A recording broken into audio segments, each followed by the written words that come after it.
अस्सलाम वालेकुम स्टूडेंट्स, कैसे हैं आप सब। अगर आपने अभी तक मेरे चैनल को सब्सक्राइब नहीं किया तो मेरे चैनल को सब्सक्राइब करें और बेल के नोटिफिकेशन को प्रेस कर दें ताकि जो मेरी आने वाली लेटेस्ट वीडियोस हैं वो आप तक पहुंच जाएं। आज की जो मेरी वीडियो है इसमें सबसे पहले मैं जो चीज़ एक्सप्लेन करने लगी हूँ वो सबसे पहले क्वेश्चन की स्टेटमेंट देखूंगी। और इससे पहले मैं ये चीज़ बता दूं कि हम लोग चैप्टर नंबर 7 स्टार्ट किया वह वेक्टर एनालिसिस की बुक है और इसके जो ऑथर है वो M.R. स्पीजल हैं। उसके अलावा अगर किसी को कोई प्रॉब्लम आ रही है, ये शाम्स आउटलाइन की जो है ना इस बुक है।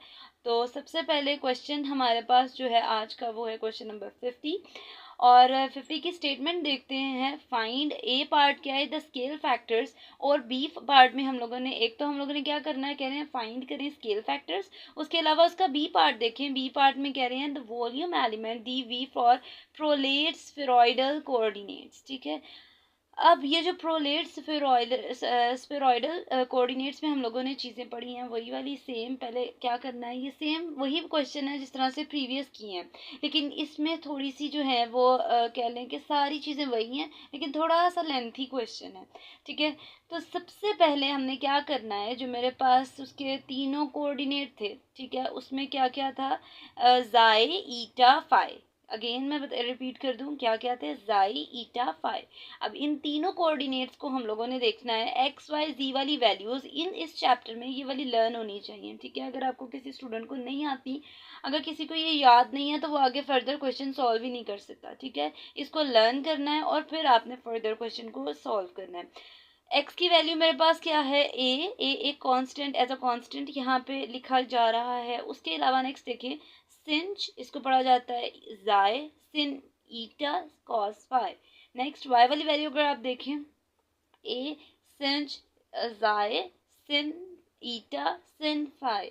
उसके अलावा नेक्स्ट देखें, Z is equal to A cosh जाए कॉस ईटा। ठीक है, ये हमारे पास थ्री वैल्यूज हैं। मैंने सबसे पहले क्या करना है, इनका डेरिवेटिव लेना है। ठीक है, सेम उसी पैटर्न पे। अच्छा, ये मैं ज़्यादा ब्रीफ चीज़ें नहीं बता रही क्योंकि जो फर्स्ट इसका क्वेश्चन था इनसे रिलेटेड उसको मैं ब्रीफली एक्सप्लेन कर चुकी हूँ। ठीक है, तो क्या करना है, पहले डी एक्स को मतलब इनके डिफरेंशियल्स लेने हैं। आपकी मर्जी, आप ये भी लिख सकते हैं taking differentials on both side. ठीक है, मतलब हम लोगों ने इन तीनों वैल्यूज के डिफरेंशियल्स लेने हैं। तो जब मैं इनके डिफरेंशियल्स लेने लगूंगी तो डिफरेंशियल का मतलब है डी एक्स लिखा जाएगा, एक्स का क्या आ जाएगा डी एक्स। फिर मैंने क्या करना है, इसको इसका डेरिवेटिव लेना है, बाकी दोनों एज अ कांस्टेंट और ए भी कांस्टेंट के तौर पे काम करेगा। तो मेरे पास ये आंसर आएगा, सिंच किस में कन्वर्ट हो जाएगा, कॉश में।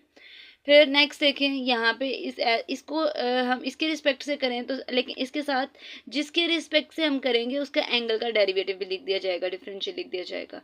बाकी भी सेम इस तरह से लिखे जाएंगे। और डी वाई वाले में भी हमारे पास तीन है, तो तीनों का डेरिवेटिव अलग-अलग लेना है। ठीक है, अगर आपने इसका स्क्रीनशॉट लेना है तो आप ले सकते हैं। क्या किया है, पहले हम लोगों ने ए तो एज अ कांस्टेंट है, ठीक है, वो तो हमें पता है वो कांस्टेंट के तौर पे काम कर रहा है। नेक्स्ट देखें, पहले एक को लेट करना है, बाकी दोनों को कांस्टेंट। फिर सेकंड को लेट करना है, सेकंड वाली टर्म को, फर्स्ट और लास्ट को कांस्टेंट जो है वो कंसिडर करना है, बाकी को भी ऐसे ही करना है। नेक्स्ट देखें, डी जेड वाली वैल्यू अगर उसमें, तो उसमें हमारे पास दो वैल्यूज थी, तो दोनों वैल्यूज को हम लोगों ने डिफरेंशियल ले लेना है। ठीक है, ये मेरे पास इसका जो है डी जेड आया है, ए सिंच जाए कॉस ईटा डी जाए माइनस ए कॉश जाए सिन ईटा डी ईटा।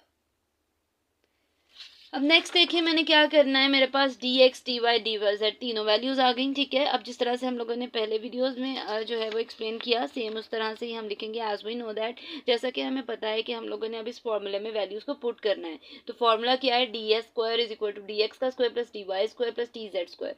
क्या क्या करेंगे, d x d y d z जो तीनों वैल्यूज के आंसर्स आए हैं उसको हम लोगों ने डी एक्स की जगह उसकी वैल्यू, डी वाई की जगह उसकी वैल्यू और डी जेड की जगह उसकी वैल्यू को पुट करना है।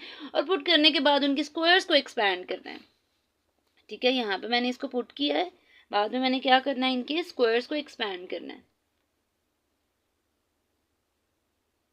अब इससे नेक्स्ट स्टेप क्या होगा, इससे नेक्स्ट स्टेप में देखिए मैंने डी एस स्क्वायर तो लिख लिया, अब स्क्वायर्स एक्सपैंड करने हैं। यहाँ पे अगेन ये चीज़ बता दूँ, ये ए, इस पूरी टर्म को ए लेट करें, ए प्लस बी प्लस सी, मतलब 3 वैल्यूज आ जाएं तो उनका स्क्वायर किस तरह से एक्सपैंड होता है, a square plus b square plus c square plus 2ab plus 2bc plus 2ca। तो उसकी जगह हम लोगों ने सेम उसी पैटर्न पे जिस तरह से प्रीवियस क्वेश्चन किए हैं, ये मैं ज़्यादा एक्सप्लेन नहीं करी क्योंकि ये सारी चीज़ें पिछले क्वेश्चन में जो हम लोगों ने की हैं उसमें एक्सप्लेन कर चुकी हूँ।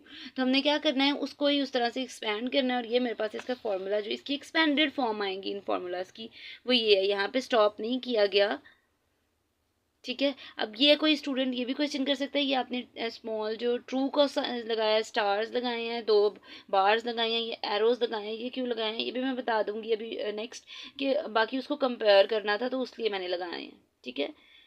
ये इसके आंसर हैं। अगर आप स्क्रीनशॉट लेना चाहते हैं आप इसका स्क्रीनशॉट भी ले सकते हैं। अब नेक्स्ट मैंने क्या करना है, ये तो मेरे पास वैल्यू होगी और नेक्स्ट वैल्यू ये सारी आई है, मतलब उन स्क्वायर्स को एक्सपैंड करने के बाद ये वाली वैल्यूज़ आई हैं। अब इसके बाद मैंने क्या करना है, मैंने जो मेरे पास वैल्यूज़ हैं उसमें से सबसे पहले देखना है कि मेरे पास डी जाए स्क्वायर किधर किधर आ रहा है, मतलब कितनी वैल्यूज़ पे आ रहा है। तो ये जो मैंने ब्लैक मार्कर से जो है ट्रू टिक लगाया है उसको देखें, उन तीनों वैल्यूज़ को, 3 वैल्यूज़ आ रही हैं, ब्लैक मार्कर से मैंने रिप्रेजेंट किया है, तो उन सबको मैंने एक जगह लिख देना है, ठीक है। और मैंने उस तरह से एक ब्रैकेट में लिख दिया। फिर किसको कंपेयर करना है, डी ईटा स्क्वायर को, ठीक है।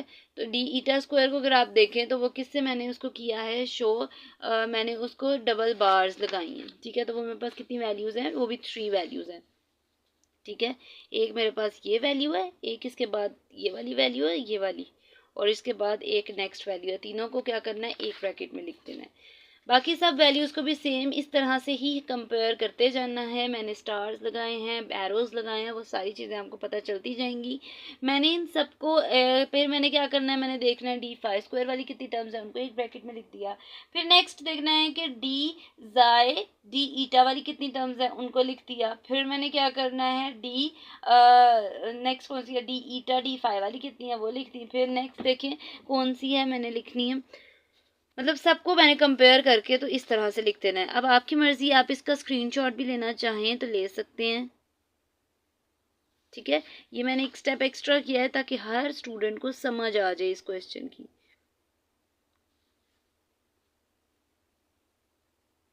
अब नेक्स्ट देखिए मेरे पास ये आ गया, उसके बाद यहाँ पे जाके ये स्टॉप हुआ है, ठीक है।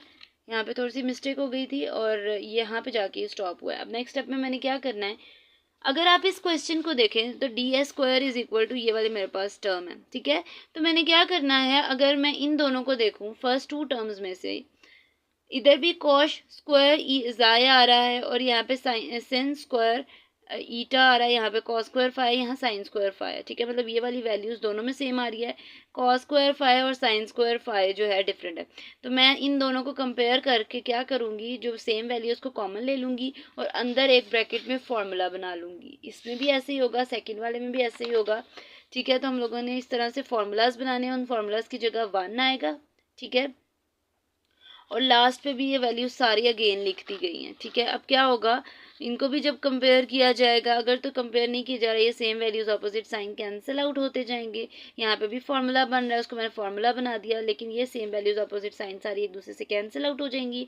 और जहाँ पे फार्मूला की जगह cos square five plus sine square five की जगह 1 लगा देंगे, और मेरे पास जो फाइनल आंसर बनेगा ना कटिंग करने के बाद सब चीज़ों की, वो ये मेरे पास इसका फाइनल आंसर बनेगा, ठीक है। ये मेरे पास इसका फाइनल आंसर है। अभी यहाँ पे ये स्टॉप नहीं किया, उसके बाद उन्होंने क्या किया, अगेन कॉश स्क्वायर जाए की जगह 1 प्लस सिंच स्क्वायर जाए लिखा है, ठीक है। मतलब क्या किया है, फिर उनकी मल्टीप्लिकेशन की है। फिर नेक्स्ट पे देखें, नेक्स्ट पे उन्होंने क्या किया है, कॉस स्क्वायर ईटा की जगह उन्होंने 1 माइनस सिन स्क्वायर ईटा लिखा है, ठीक है। इस तरह से यहाँ पे भी फॉर्मूला लगा दिया, यहाँ पे भी फॉर्मूला लगा दिया, यहाँ पे भी वो कॉस स्क्वायर ईटा की जगह क्या करेंगे 1 माइनस सिन स्क्वायर ईटा, और यहाँ पे भी कॉस स्क्वायर ईटा जाए की जगह 1 प्लस सेंच स्क्वायर ईटा कन्वर्ट कर दे, जाई लिख देंगे, ठीक है। फॉर्मूलाज लिख के मल्टीप्लिकेशन होगी, मल्टीप्लिकेशन करने के बाद ये स्टेप क्यों किया जाता है, ताकि हम जो है सिंपलेस्ट मतलब उसकी वैल्यूज़ में कन्वर्ट कर सकें, ठीक है। अब देखना है ऐसी कौन सी वैल्यूज़ हैं जो एक दूसरे को कैंसिल आउट कर रही हैं। ये वाली वैल्यू इसको कैंसिल कर रही है, ये वाली वैल्यू ये वाली इसको कैंसिल आउट कर रही है, ठीक है। तो बाकी मेरे पास जो वैल्यूज़ रह गई वो लिख लेनी है। और ये मेरे पास डी ए स्क्वायर किसके इक्वल आ गया है, a square sin square eta plus सेंच square xi d xi square plus a square sin square eta plus सेंच square xi d eta square plus a square sin square xi sin square eta d phi square.